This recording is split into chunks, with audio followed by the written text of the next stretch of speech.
uniquement les différentes universités et les différentes institutions liées à l'éducation et l'éducation. Donc, tout le monde ensemble, un beau écosystème, mais l'objectif c'est l'emploi et on dit ça, un salaire décent. Salaire décent, que les jeunes apprennent dans l'université, c'est pas 50 000 ou bien qu'à Mercedes, hein. Ça c'est après avec l'expérience. Donc, je te laisse raconter les activités, etc.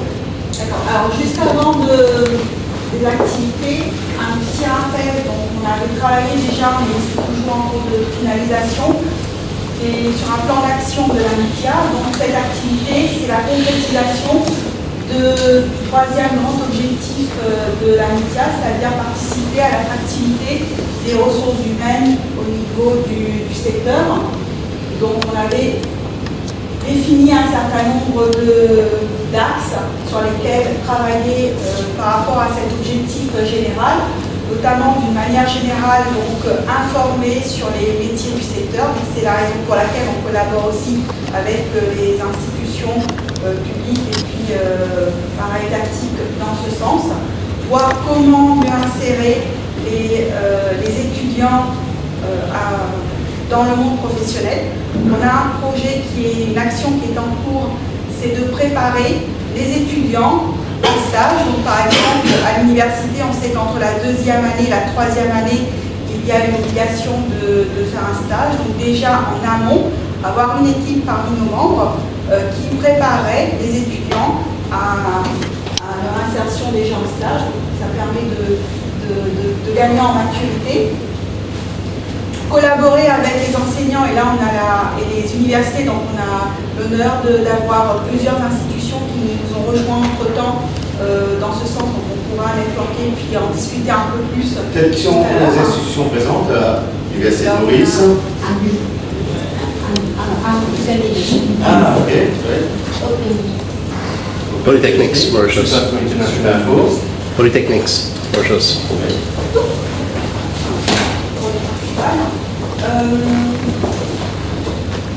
Et bien sûr, voir comment passer ce cap, ce niveau, en fonction de l'évolution du secteur du numérique.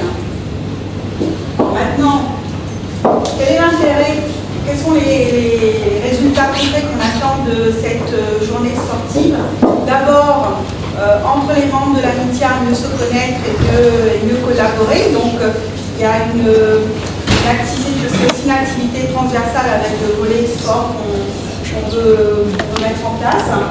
Interagir avec les stagiaires et les employés et bien sûr les stagiaires et les étudiants, les futurs employés et sortir d'un contexte de job fair ou un contexte professionnel d'entretien pour qu'ils puissent découvrir le secteur dans un environnement un peu plus convivial.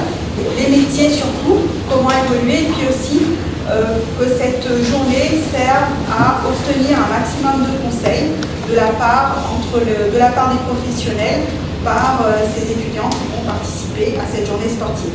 Donc déjà, on a un très bon feedback des étudiants, puisqu'il y a à peu près 5 ou 6 écoles qui nous ont contactés, les universités, avec pour certaines qui comptent poser au moins 2 ou 3 équipes même parmi les activités qui sont proposées. On n'a pas de budget là pour ça. Donc parmi les activités qui sont proposées, donc un petit rappel sur ces activités principales. Donc le football à 5 participants par équipe, la pétanque et le domino. Donc on a prévu pour tous les types de participants, sportifs et moins sportifs. Et puis il y a la possibilité d'accueillir des supporters, grands, jeunes et moins jeunes. Et donc on a prévu aussi un certain nombre d'activités pour permettre aux collègues et à la famille, aux proches de participer, de venir soutenir et supporter les participants qui vont concourir. Alors il y a 2 niveaux, c'est une compétition compétition, on va mélanger les équipes entreprises et les équipes d'étudiants. Et il y aura un prix pour chaque catégorie, football, pétanque et domino, par équipe. Voilà comment va se dérouler cette journée. Elle sera pour le programme, elle va débuter le samedi 27 octobre à partir de 15h30 et on espère tenir le challenge de finir avec la remise des prix à 15h30. Ça sera à Spark Mauritius dans le nouveau complexe omnisport de Cascade. Je ne sais pas si vous avez des questions au niveau de la presse.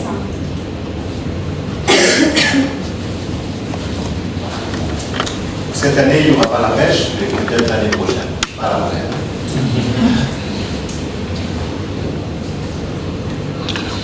Vous pensez arriver à votre objectif de réunir les acteurs du secteur ICT sans les BPO et avec les jeunes, parce que j'ai entendu beaucoup, après j'ai entendu parler de mathématiques.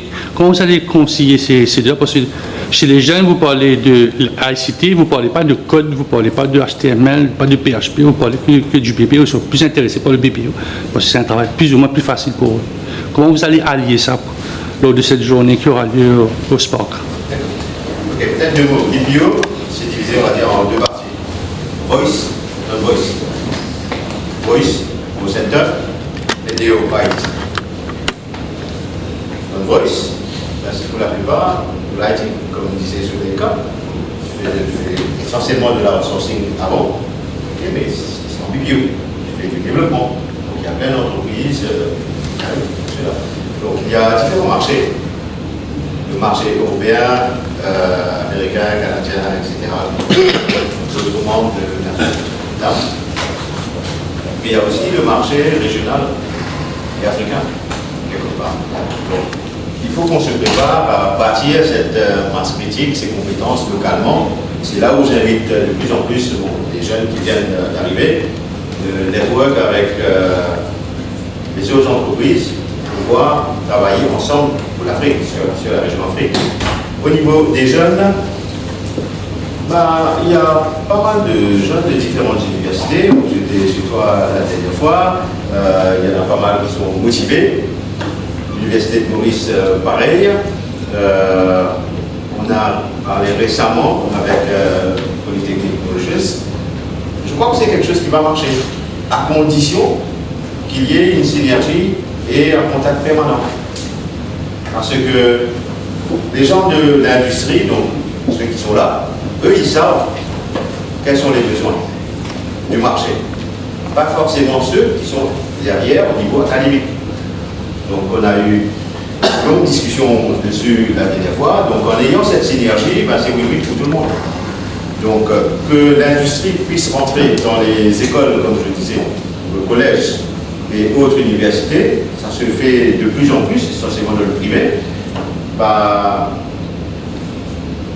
Comme disait Chipel, le troisième œil peut s'ouvrir assez rapidement. Et moi, j'ai confiance que ça peut se faire. Mais le plus important, je dirais, on est à Maurice, le plus gros marché, c'est quand même l'État. Il faudrait que l'État aussi ouvre des marchés en permanence pour les sociétés mauriciennes et faire de moins en moins de projets avec les entreprises singapouriennes, indiennes ou autres. Donc, parce que les plus gros projets vont ailleurs. Si ça reste à Maurice, on va créer la capacité localement, en travaillant ensemble. Oui, je voulais juste rajouter ce que je n'ai pas dit, c'est que j'ai 99% de mon personnel, c'est quand même mauricien. Donc quelque part, et moi je le vois depuis 2005. Ouais, qui travaille pour le local et pour l'étranger. Et qui travaille pour les deux, et qui en même temps, je trouve que malgré tout, ils ont fait beaucoup de progrès dans les institutions à Maurice, parce qu'aujourd'hui, au contraire, j'ai des personnes quand même qui sont très fiables, qui apprennent très vite, qui pour moi, c'est... Bon, on commence à 50 avec une Mercedes, c'est normal. Non, c'est pas le cas, non, on ne fait pas de changement. Mais en même temps, je pense que c'est bien, c'est ce que je veux dire, que quand même, quelque part, on voit quand même le progrès. Mais il n'y a pas suffisamment quelque part. Non, il n'y a pas suffisamment, et ce qui manque, c'est effectivement ceux qui ont de l'expérience, 3 ans, 4 ans, là, j'ai beaucoup plus de mal. Par contre, quand on les prend de l'université, on les forme, ça marche très fort. Oui, Dave, en fait, tu as mentionné quelque chose qui, pour moi, je voudrais rebondir là-dessus. C'est par rapport à l'espace que l'État crée pour les entreprises mauriciennes. Il y a maintenant, depuis quelques années, un phénomène, je ne sais pas si vous avez remarqué, des shell companies indiens, principalement, qui ouvrent en Maurice, des compagnies comme, je peux mentionner, comme SmallPoint, etc., qui se disent des compagnies de développement, mais qui, c'est des fonds d'office, en fait. C'est une personne, principalement un commercial, qui bide sur les tenders, sur les projets, et puis le travail va à Bangalore. Nous, on emploie des gens, on contribue au levy, on paie la taxe, etc. J'aurais aimé que les autorités prennent conscience de ce phénomène-là, et quand on a des petits startups qui débarquent, eux, ils ont besoin de travail. Il faudrait qu'on puisse quand même reconnaître ce problème-là et favoriser les entreprises mauriciennes. 100% avec toi, c'est quelque chose qui a commencé effectivement il y a 10 ans à peu près, avec des sociétés fantômes complètement et que les projets vont à l'étranger. Et après, qu'est-ce qui se passe? Je peux donner un exemple. Il y avait un projet, il y a plusieurs années de cela, pour les prisons. Une société fantôme, justement, a remporté un projet de à peu près 50 millions. La société a fait le projet, est parti, mais bon, c'est pas compliqué. 50 millions, 60 millions, le nombre de startups qui auraient pu bosser ensemble et développer de la compétence localement, oui, c'est ce qu'on fait jamais. Donc là, j'entends qu'on parle de projet avec l'Inde de 500 millions. Donc, on a des questions. Tarif, je vais pas faire le cas du diable, mais la stratégie d'export que la média propose, quelque part, il faut aussi que se dire que peut-être c'est aussi ce qu'on a besoin de faire nous, dans nos deux pays. On va là, on ouvre un petit bureau, on prend une personne, un commercial, on prend un projet, et puis le projet se fait de Maurice, on fait pas. C'est un partenariat avec des sociétés locales. Ça dépend comment c'est fait, mais il y a beaucoup de gens qui pourraient tenter de faire pareil. Que nous, on participe aux autres, c'est qu'on se dit ici, à un autre aussi. Non, enfin, je ne conteste pas les compagnies indiennes ou chinoises ou whoever, ils ont tout à fait le droit d'ouvrir une compagnie à Maurice. Mais l'État est différent. L'État a le droit de protéger les entreprises locales. Parce que, pour moi, en fait, le gouvernement est à une bonne intention. Tous les gouvernements sont à une bonne intention, parce que la création d'emplois est une bonne chose. Et chaque année, on vient avec des formules, par exemple, des loans de la DBM, de la Incubation Scheme, etc. Mais on sait tous, parce qu'on est entrepreneur, que les 2 premières années sont les plus difficiles. Ce qu'on a besoin, en fait, ce n'est pas des cheap loans, ce n'est pas des bureaux à National Computer. On a besoin de travail. Et je pense que si l'État, parce que l'État, en fait, a tellement de projets.